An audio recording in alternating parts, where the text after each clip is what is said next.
Everyone, and welcome to our Monday, December 13th, 2021 edition of Track Announcer's Notebook. Pat Gonzalez, along with my co-host Stuart Noedell.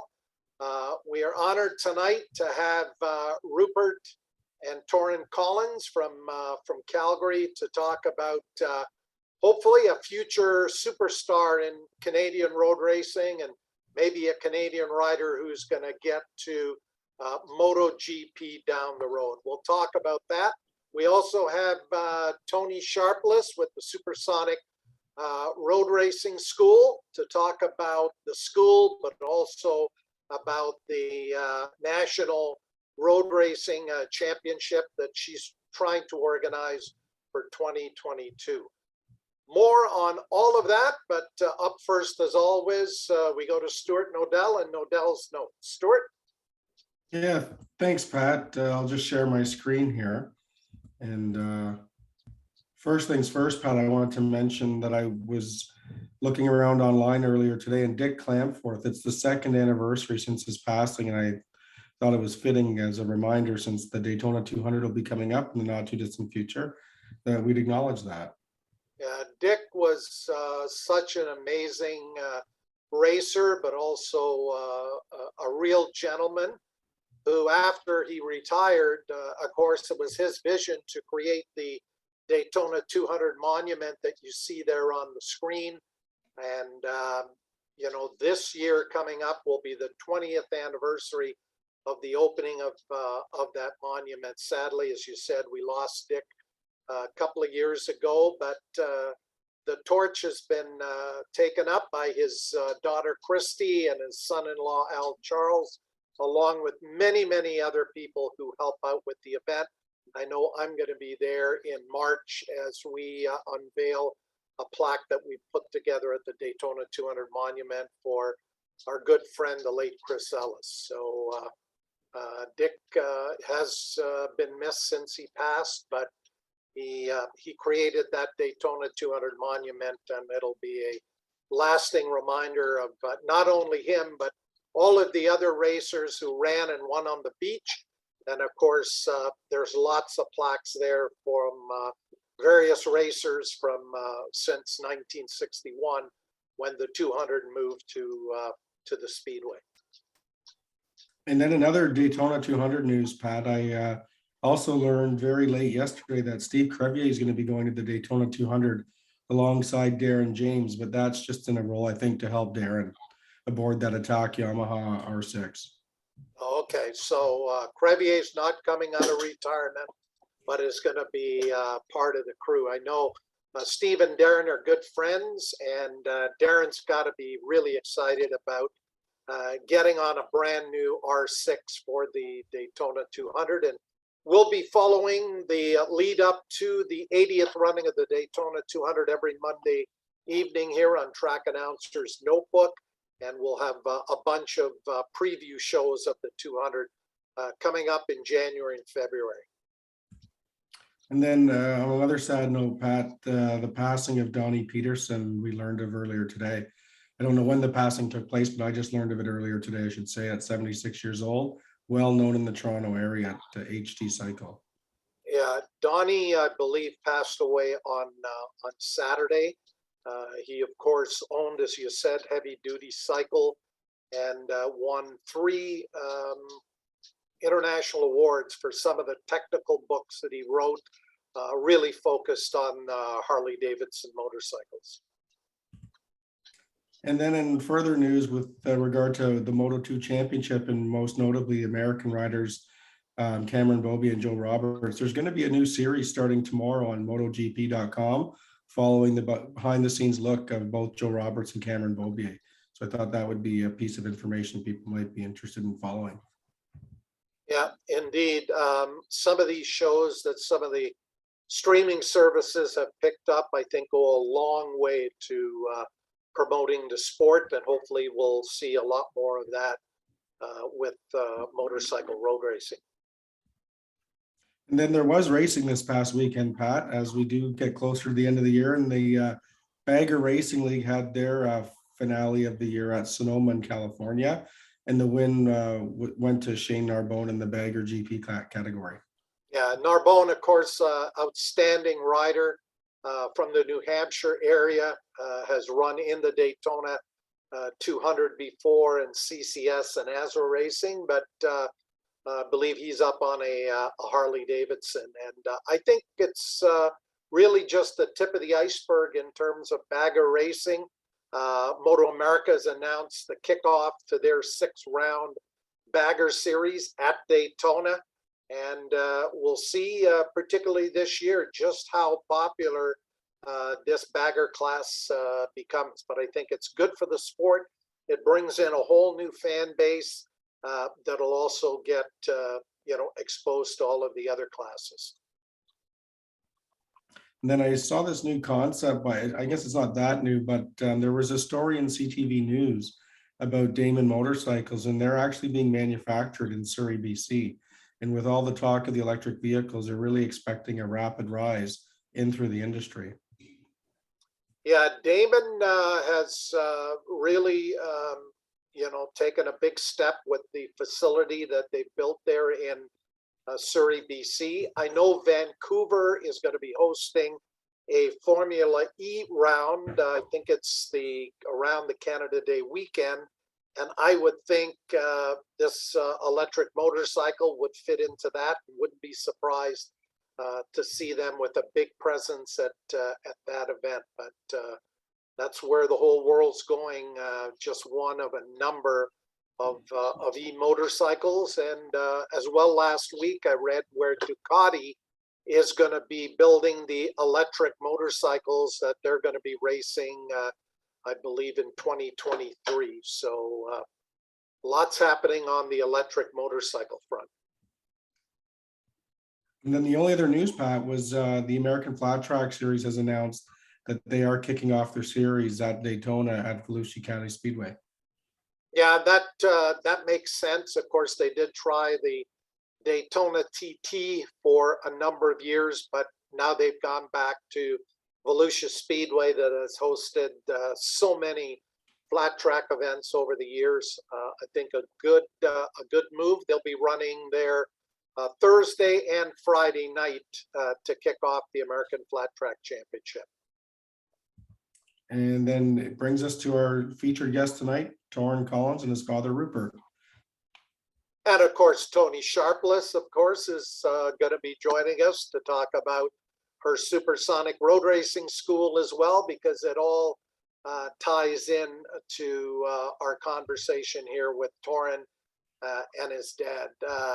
Torin and Rupert, first of all, welcome to Track Announcer's Notebook. Great to have you on. Let's go back to the beginning, Rupert. At what age did Torin express an interest in riding and then eventually getting into the mini road racing out there in Calgary?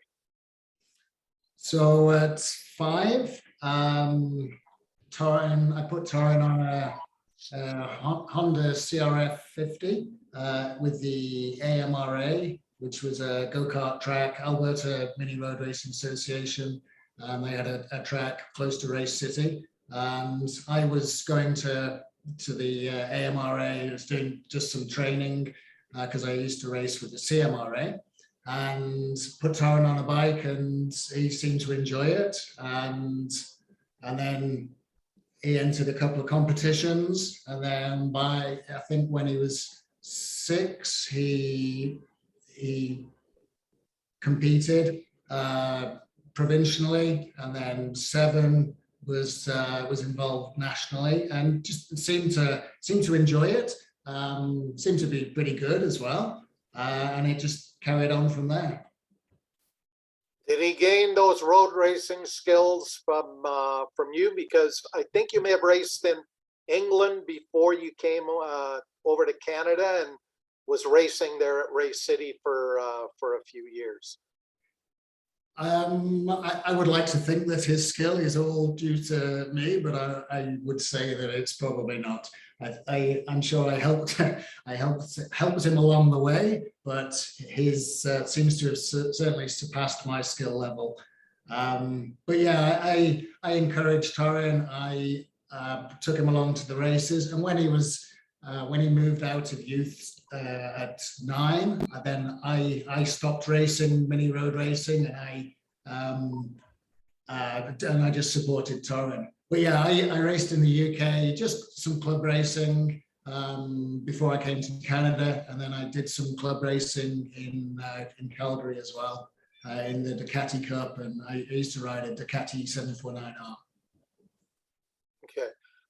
Torin, what do you remember of those early years at the karting track, at the mini road racing track near Race City? As a young boy, how jazzed were you to do that, as opposed to, I know you're a pretty good athlete, you played soccer. How did that compare to kicking around a soccer ball? Well, it was different. It was the adrenaline that really made it. I loved it. It was the speed, and I was mainly thinking, oh, look how fast I'm going. And I love that part. And then another part I loved was when I wasn't racing, I would go to the stands and I would watch my dad do the supermoto races with all the other youth racers. And I did look up to my dad, and I was thinking, oh, one day I want to ride supermoto. And then, yeah, it was cool to go back to school and tell my friends, look what I'm doing, instead of soccer. Right. And then when did you decide that this wasn't just a fun thing to do at the local mini road racing track, but you had some real talent after winning all those mini road racing championships, that you wanted to go as far as you possibly could go, and maybe even get to the point where Moto GP is just not a pipe dream? I was about 12 when I started to, when I was thinking the British Talon Cup opened, because I've got dual citizenship, and I saw that. I said, oh, it's like a Moto 3 bike, and it was the best in England. And I thought it would be a great chance to get out of Canada and go to Europe, where there might be different routes. Yeah. Now, I know you did go over, I believe in 2017, and auditioned for the British Talon Cup. You ended up among the top 50 riders, didn't get selected for whatever reason. I think you entered again in 2018 and didn't get selected. So 2 strikes, but hey, you stepped up in 2019, and finally they signed you up.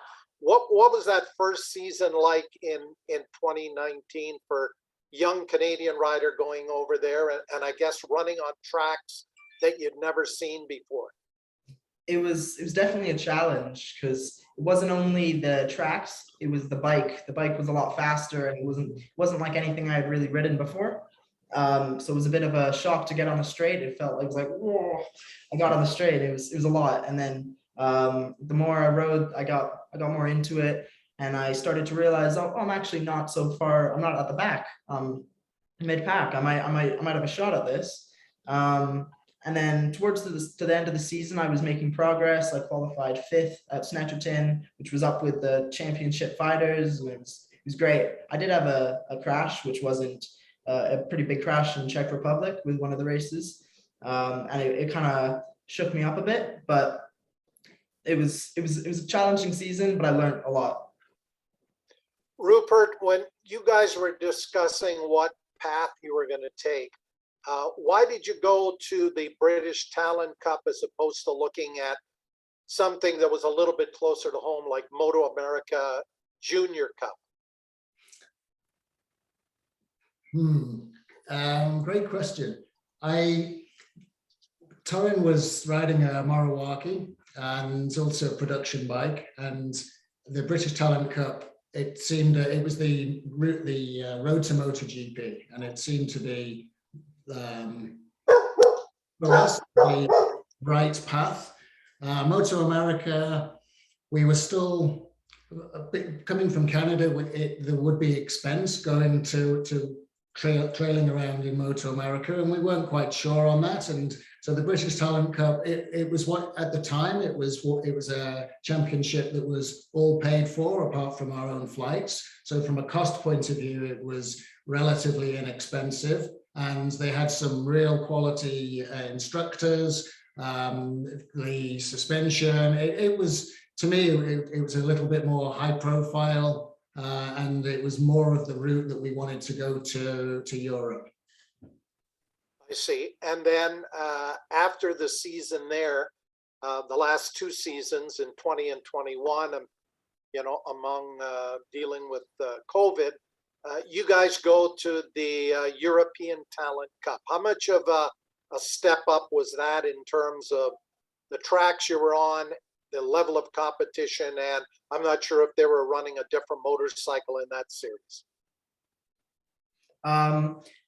It was another big step up. The British Talon Cup was one step, and the European Talon Cup was a huge another one. The bikes were the same. I think they were a bit faster than the British Talon Cup ones, but they were the same engine.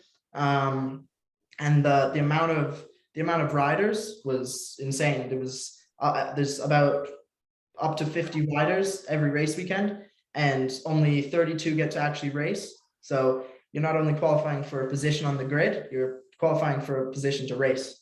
So it's really high level.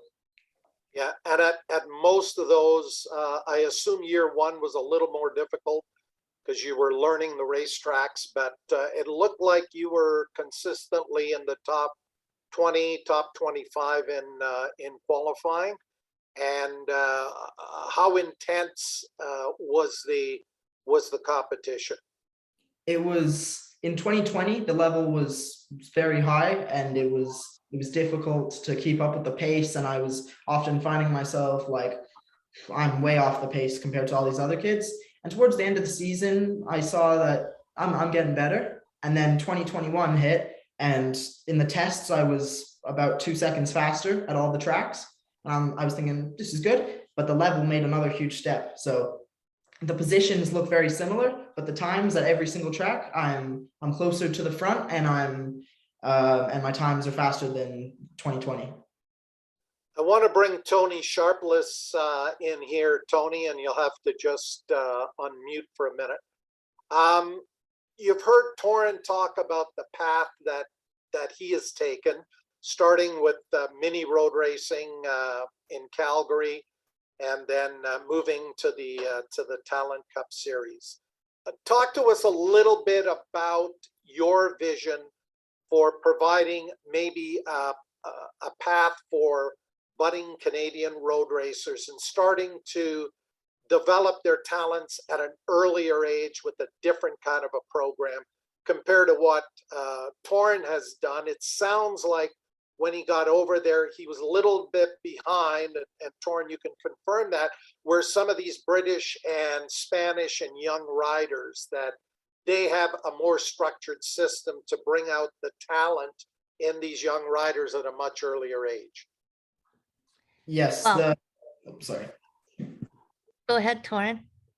Go ahead, Torin, and then we'll get Tony's comments. I was just going to say the British and the Spanish and most of the European countries, they start from the same age, 5, 6, but instead of training, like doing it for a hobby, they're training as if they already have their sets, their plans to go to the World Championships. They train like they're a World Championship rider when they're young. Tony? Well, first of all, I just want to say I'm really proud of Torin, and kudos to his dad, Rupert. I mean, I've been watching you in the series, Torin, and just want to say we're really proud of you, and we're all cheering you on. It's really cool.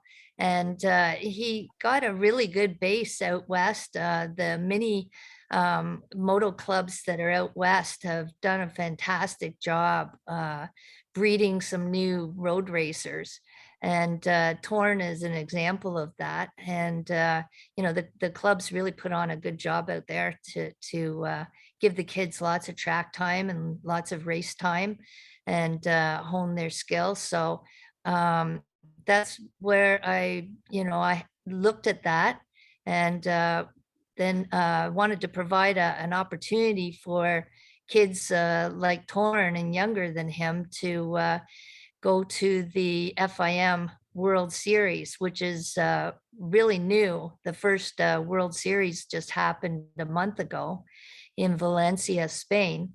And we have an opportunity to do a series here in Canada that will give a path to young kids from 10 to 14 to go and race in that final event.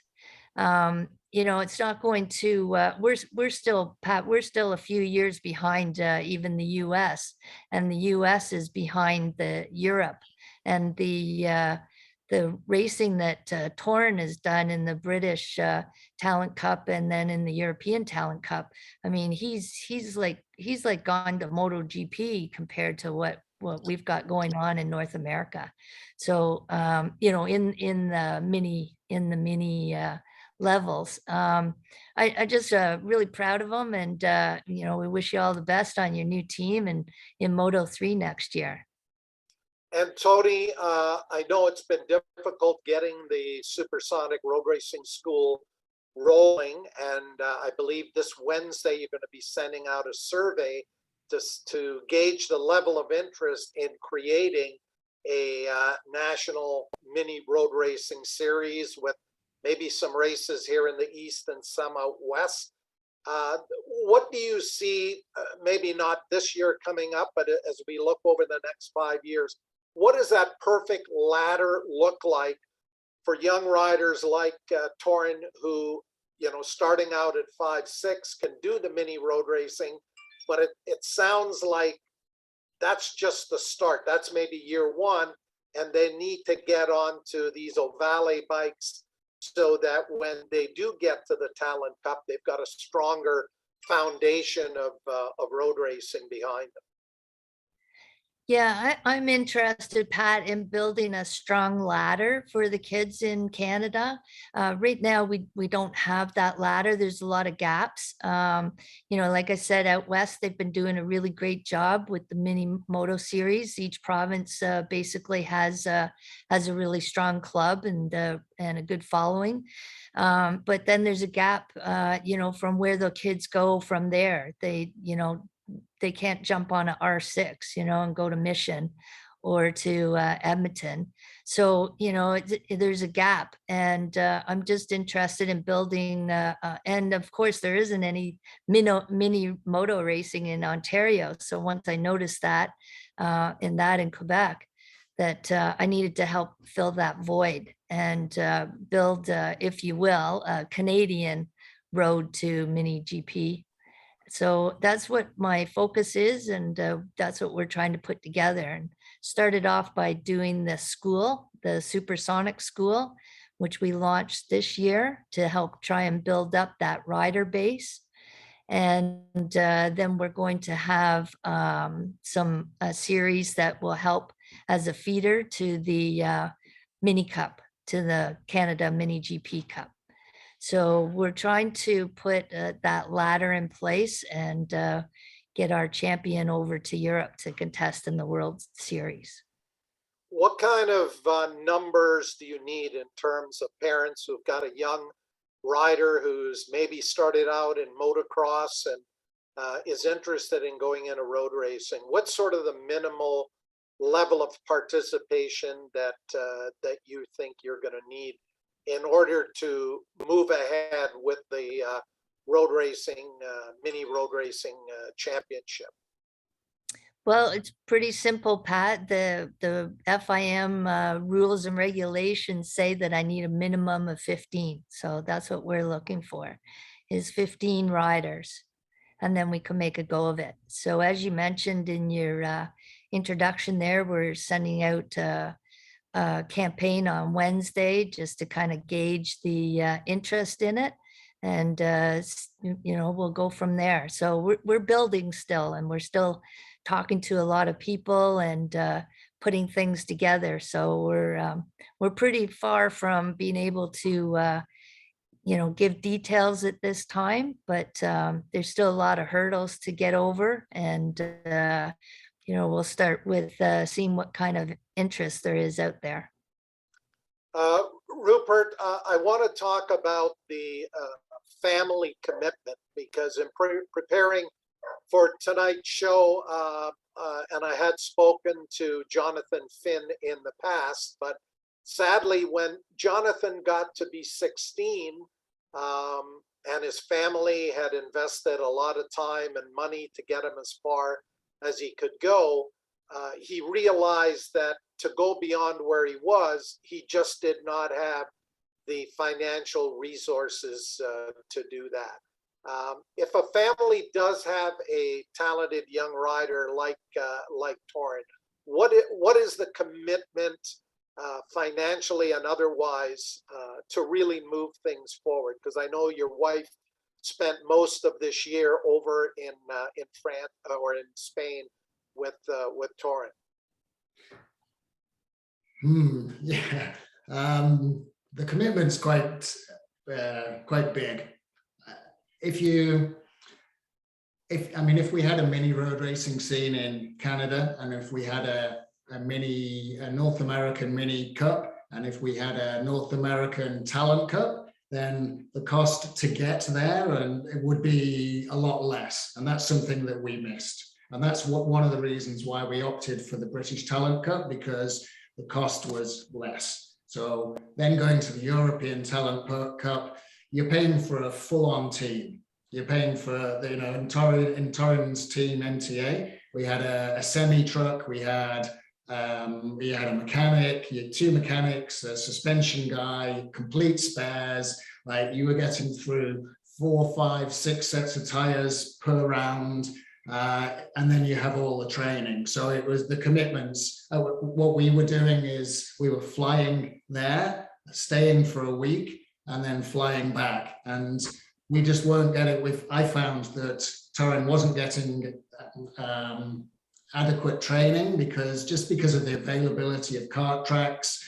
And in order to train to be like the best, you need to train with the best. So that's why this year we opted for my wife to relocate into Barcelona. And so these guys have been there since April all the way through to November.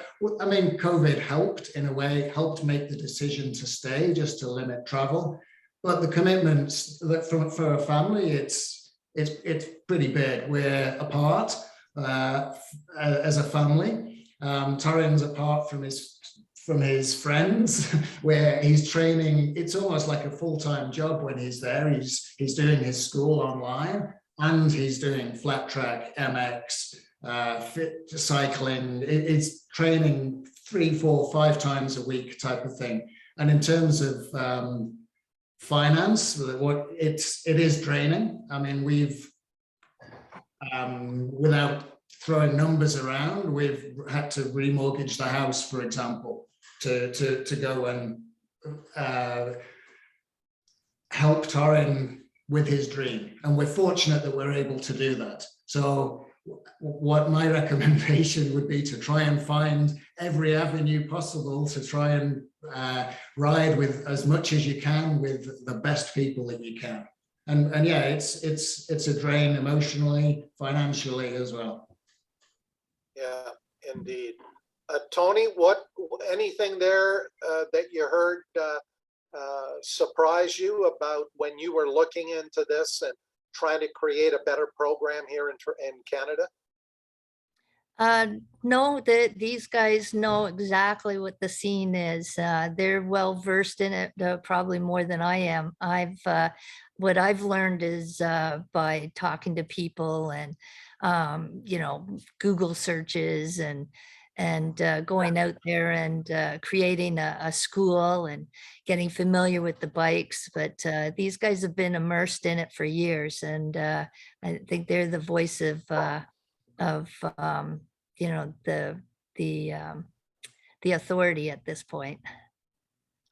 Torin, what has it been like spending the better part of this year in Barcelona and Spain and traveling around to the various tracks in Europe? How much better is your Spanish now? The Spanish, it's come along very slowly. For me, it's very difficult to learn Spanish, but it's getting a little better. But living in Barcelona, I feel it's helped me make a step with my riding, because there's a go-kart track 30 minutes away that I can go to almost every day. And I've got some international friends, an Australian, an American. I've got other friends that I can train with. And it's not just spinning laps. You're battling constantly. And there's always Moto 3 riders, and sometimes you see Moto GP guys and World Superbike guys, and you're always there riding. And especially at flat track, there's always people, and you're constantly training. Right. Now, since you've been back in Calgary, I know you're heading back to Spain in February to start your training and getting familiar with the new KTM motorcycle.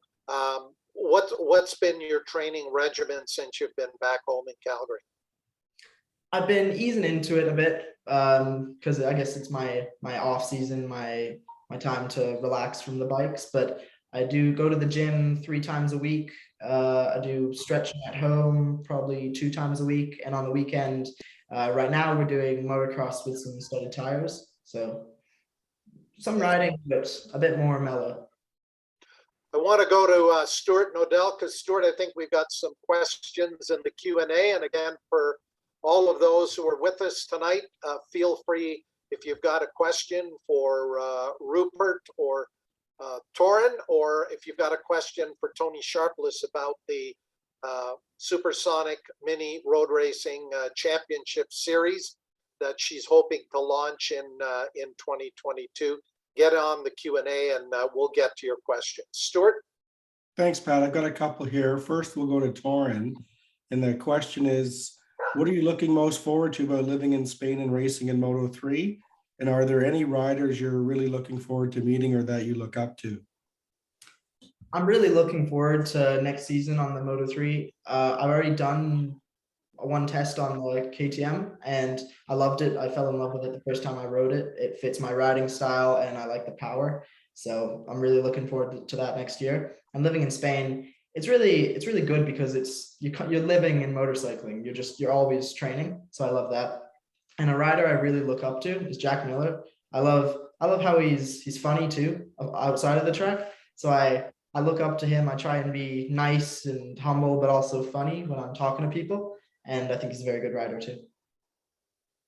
Yeah, that sounds awesome.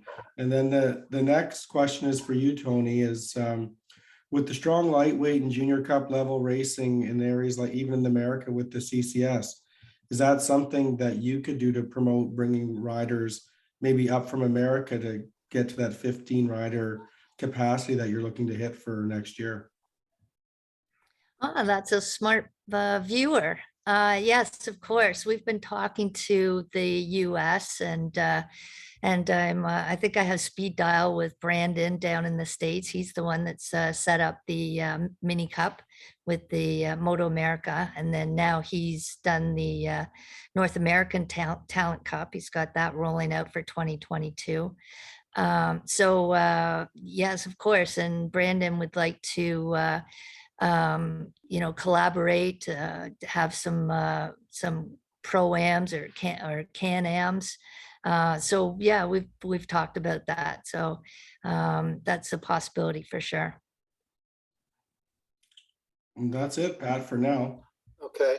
I know Rupert mentioned about no North American Talent Cup, but I guess there is one in the works. I guess assuming they'll be able to get the participation. I think they're looking for 20 riders to be part of that. Tony, you've been in contact with the folks running that. Is that like one step up now from the mini road racing classes and the types of motorcycles? Because I think it's an Aprilia 250 that they're going to be running in that series. Yeah, that's right, Pat. That's the way that the road to Moto GP is kind of built. And that's the, now that Dorna and FIM and O'Valley have rolled out the mini GP series, the next step is to go to the Talent Cups. And there's going to be Talent Cups in more countries. The ones that Torin has been racing in have been around for, I'm not sure how many years, but quite a lot. And like he said, he had to qualify just to race, not for a grid position. So, we have to build up in all these other countries. We have to build up the Talent Cups for the next step after the mini GP. Stuart, I think we've got some other questions in the Q&A. Yeah, Pat, we do. We've got a couple of comments actually. First, we've got someone saying Tony is awesome. And then the second part to that was that Kenny Abbott has put in that he remembers Tony and Kathy racing at Daytona during the 200. And he always had a ton of admiration for both of them competing at that level. So congratulations. Well, thank you very much. Tony, is it hard to believe it's over 30 years since you and Kathleen raced in the Daytona 200? Easy, Pat. Yes, it's been a long time. And, I had kind of walked away from road racing for 25 years, almost 30 years. And was just playing around on dirt bikes, riding enduros and cross countries and so on. And my husband and I started just doing trail riding, and it just took a friend to offer me a ride on his Ninja 300 at Moseport.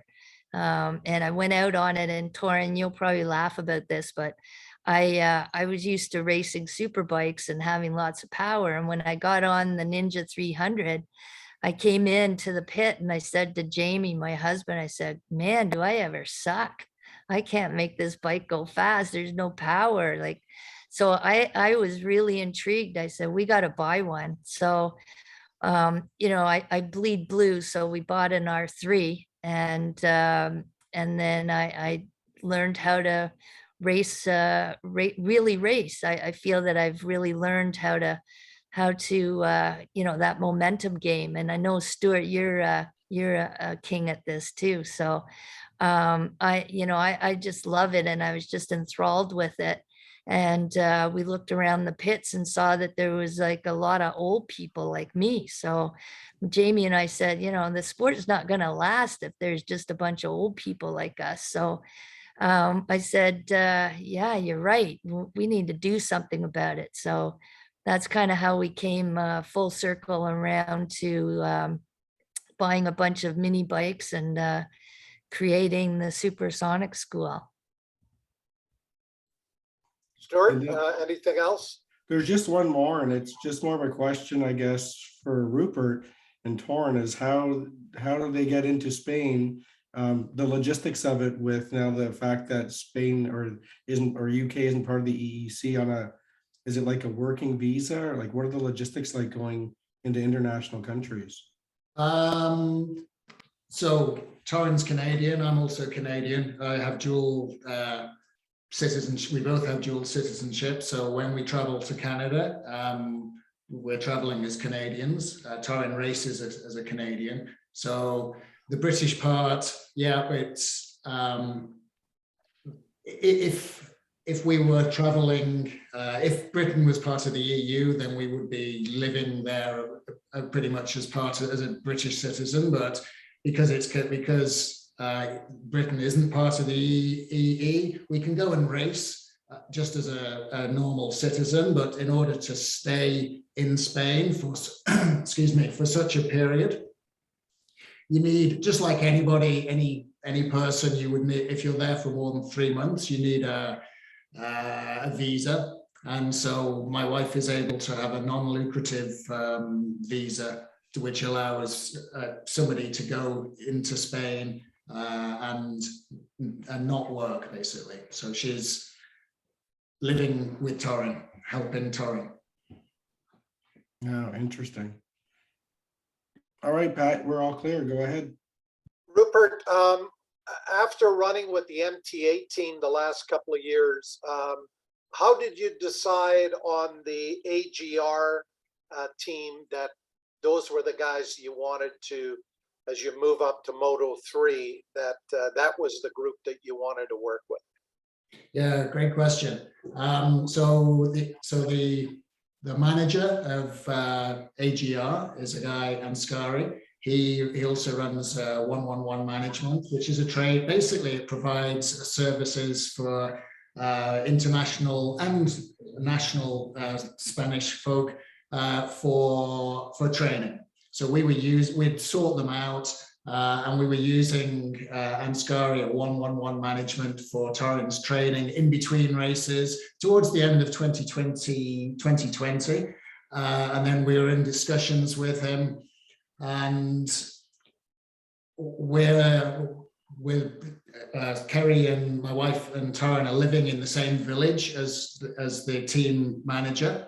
And there's also other international riders in AGR. There's a British guy, there's a young American guy, Christian Daniel Jr. There's, for example, Joel Kelso. I know that Joe Roberts was part of AGR. Edgar Pons. So it has a lot. They're used to dealing with international riders. They're used to putting together training packages, and we got along well with Ansgari. We did a lot of training, so Torin was a known commodity to them as well.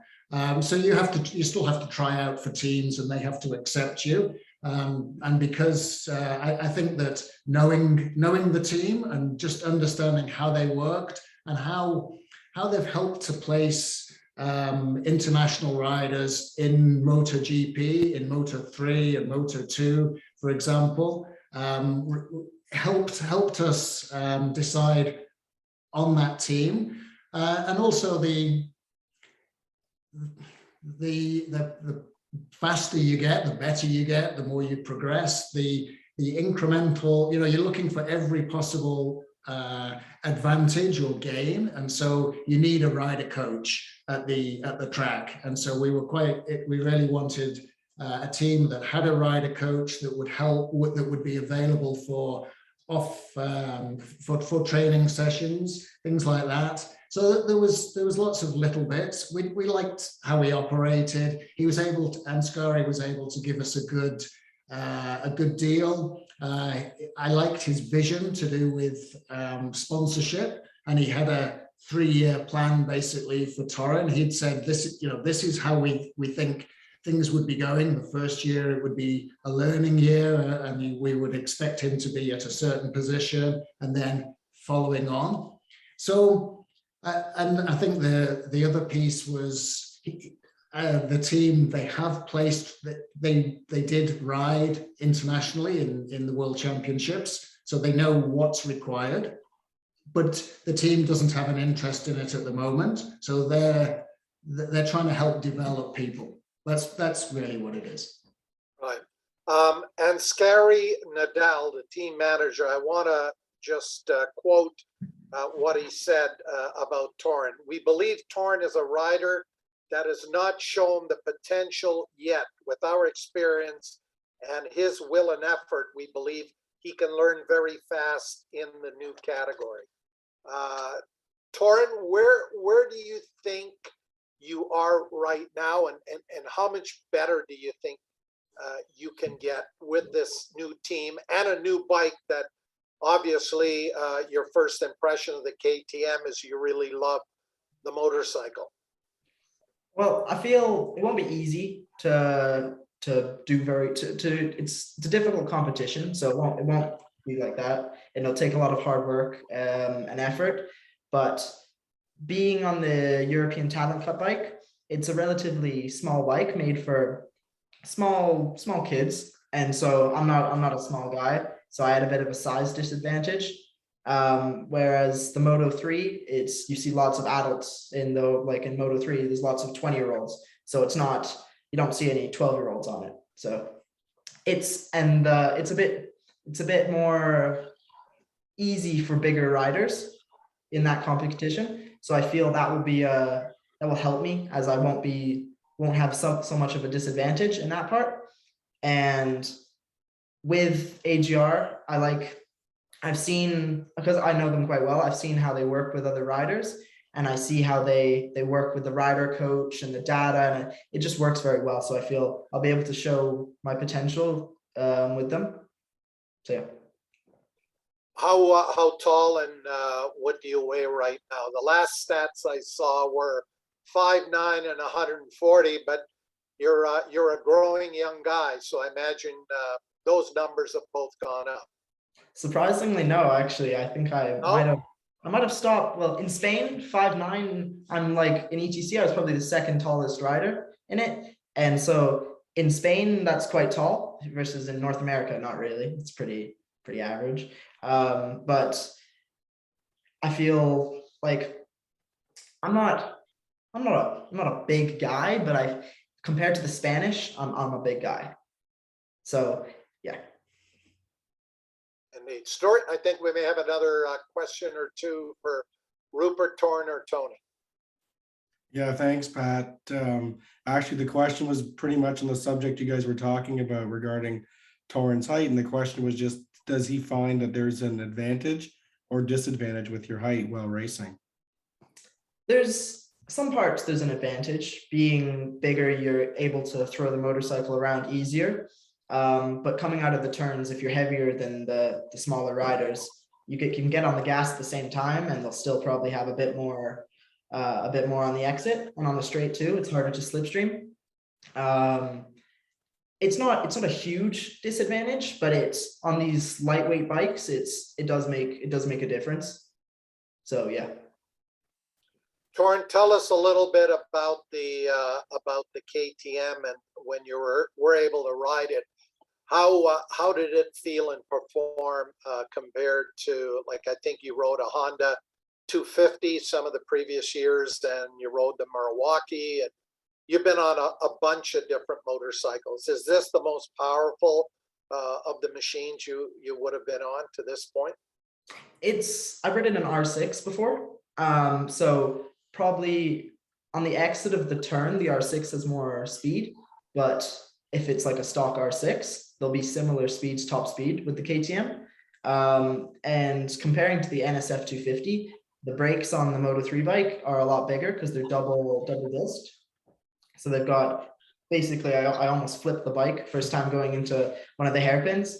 The back wheel was way up in the air, and I was like, well, that's a lot of brakes. And exiting a lot of the tight turns, the front wheel comes up in the air, and it's like the ETC, the European Talon Cup bike, but on steroids, basically. It's just the brakes are better, the handling's better, the power is better, and the top speed. So it's not a huge difference, but there's definitely differences. Torin, I've seen photos of you on the bike. Looks like you're dragging the knee and the elbow. Has your riding style changed in the last 2 or 3 years based on coaching or just looking at other riders and trying different things in different body positions on the bike? When I was doing mini biking, before I moved up to bigger bikes and going to Europe, my riding style was very upright. My body was upright, and it was more old school kind of thing. And then as soon as you go to Europe, the first thing you see is everyone's elbows and shoulders to the floor. And it was watching them and listening to people, I realized that is as my dad would say, the Spanish way of riding. It's how they're all taught to ride, and it's how the fast riders ride. So I had to adapt. And also, when you get bigger, it's easier to drag elbows. So yeah. Yeah, interesting. I want to ask you about your safety equipment. Have you gone to a DR suit, and what's the whole conversation in the series in terms of providing as much personal rider protection as possible? We bought a airbag for my suit, and I had an airbag compatible suit this year. But me being bigger than all the other riders, the airbag weighs something, so I didn't want to use more disadvantage with weight. So I opted not to use the airbag this year. And I'm not too sure about the safety about next year, but I think that in 2022, the airbags are mandatory in the class for sure. And yeah, so I think it will be interesting using the airbags if we do next year. So it'll be interesting. Tony, I want to go back to you about, when you came up through road racing. I don't think there was even any discussion about a ladder system and developing talent early. If you were a very young rider, you probably raced motocross, and then eventually, maybe you switched over to road racing. Describe to me what you believe is the perfect ladder system as it pertains to Canada. Is it the mini road racing stuff and getting young riders at 5 or 6 out to the supersonic school or these mini road racing events? And then if that's the beginning, where does it logically go from there? Well, the base for a lot of road racers in Canada and champion road racers has been dirt riding. And that's the first thing when kids come out to the supersonic school that have that dirt bike background. We're basically teaching them the opposite from what they learned, where dirt biking, you're putting the bike into the corner, and road racing, you're putting your body into the corner. So although dirt riding gives you a really good basis for throttle control and being on a motorcycle, Kenny Roberts used flat track, and that's my background is flat track, and that's where I came from when I went road racing. And that is a combination of putting your body into the corner and kind of feeling it and steering with your hips, feeling that rear end traction, and that translates over to road racing. But I've seen a lot of motocrossers come road racing and do really well. So I think if you're really good at riding a motorcycle in any genre, it's a good background for road racing. But ideally, I'd like to get the kids at 5 years old and put them on a little CRF 50, and then we move them up to something like a 110 KLX 110 or a TTR 110 that's modified. And then we move them to the Ovale. And that's what's winking at you in the background is one of our Ovales. We did it up for the Santa Claus parade last weekend. So I'm down here at the ballistic film shop, and Mike rigged that up so that it would wink in the background at you while I'm talking to you. I wonder what was going on there. So the Supersonic Road Race School is made it to the Santa Claus parade. That's yes. great. And we won, Pat. We won the best float in the parade. So we were stoked. Awesome. Yes, mini bikes rule. Torin, in terms of the coaching that you will be receiving with AGR, we've talked about the riding, working out 3 times a week. What about the mental approach? What are they doing there to help you? One of some guy that works, he doesn't work for AGR, but he works with some riders in AGR. I've worked with him, started working with him this year, and not really before. No one really taught me about the mental aspect. And now I'm doing this course with him, and it goes through all the 12 different aspects of the mental part of road racing. And it opens a new scene for me of what goes into racing. So it's helpful, and it's really good that I'm doing that now because it's helping me a lot.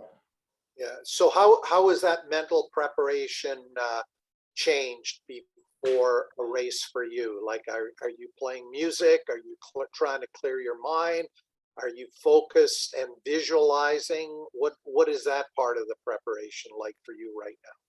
Well, there's a lot of different parts that he says you should try and do, and what really works for you. Something I do is I always listen to music, not when I'm in the box before I go on track, but as I'm getting changed.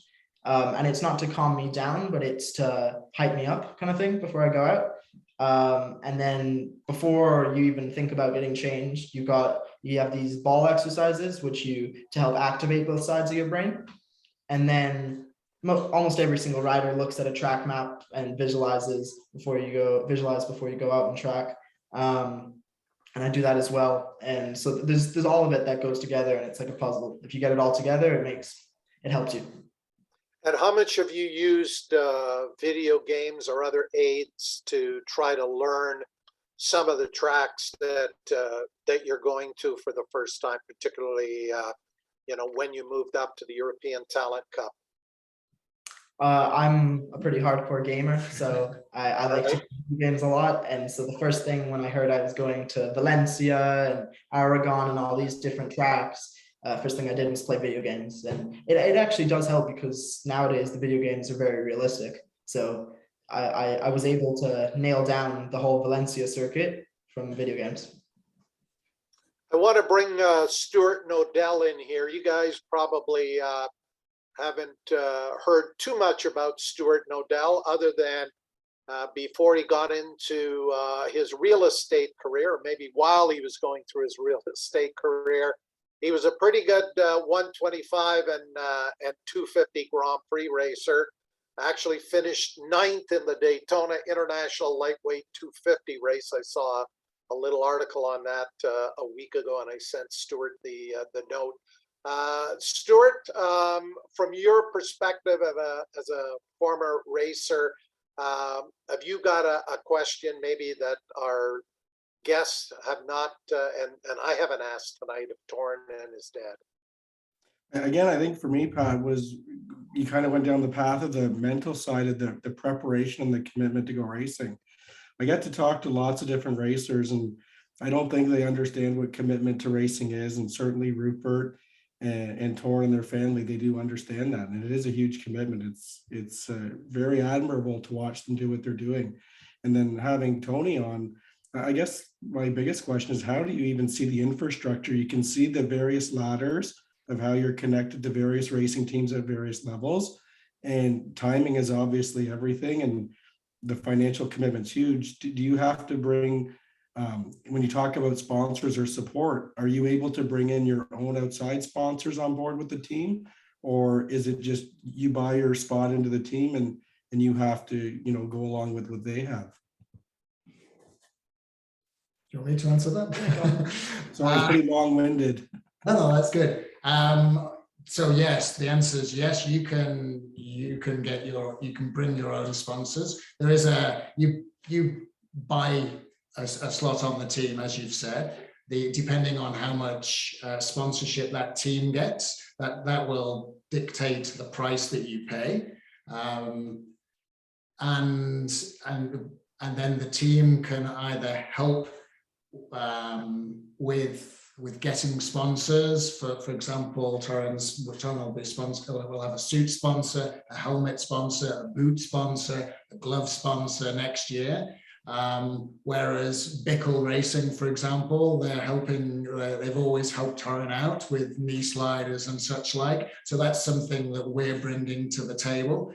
But if you have personal sponsors as well, then because sponsorship obviously is in many forms. Some of it's financial, some of it's products, that type of thing, or events, or whatever type of support. So if it's financial, then that will help ultimately you us as a family pay for that slot. And it could be training, it could be the mental coach, it could be the gym coaches, or all the additional flat track training, or the whole sphere. So yes, we're actively looking for sponsorship because it is, as you've heard from the Finns, it can be, you can have the talent, but unless you have the means, then it can be very hard. And yeah, our financial means is not unlimited, so we have a finite time that Torin can do this. So sponsorship is essential these days in any form. And do you find the teams? I know in reading about the one lad that was, I think it's Joe Kelso, he did get called up as a wild card rider or whatnot. So these teams are associated to other teams, so that those opportunities may open up as you do climb the ladder to kind of get your feet wet at the next level before you have to dive into it, into the deep end? Yeah, and that was one of the reasons why we wanted to be associated with Anscari and AGR, because he's been successful in placing people in wild cards, and yeah, you have to be in the paddock. You know, you have to be there to be seen. So you have to, to be part of that paddock, and people have to see you. And it's not just your riding; it's it's who you are, it's what country you're from, how you interact. So it's the whole package that you're on display for the whole season, and your results are part of it. And so there are opportunities along the way to be placed as a wild card somewhere. So ultimately, that's what we're there for, to try and he's in the shop window. Very good. And then I All right. guess, sorry, go ahead, Pat. No, go ahead, Stuart, if you had one more question. It was just more, I guess, for Tony, and again, talking about the infrastructure of creating a ladder system. It would be so difficult for you to try and do that on your own. Are there other partners involved, like people like Colin Fraser at CSBK, or even you look at various club level races, Shenandoah has that small track, like as a go-kart track. Are there things that can happen that can run in conjunction with those events so that the riders can get that kind of exposure? Yeah, we have talked with a lot of people, a lot of track owners. Colin, of course, has been a great supporter, helping me throughout forming this. And we're going to do some collaboration, if it be just maybe a demonstration race at some of the CSBK events, wherever it's possible. Sometimes the big tracks just aren't cut up the right way to run a mini on it.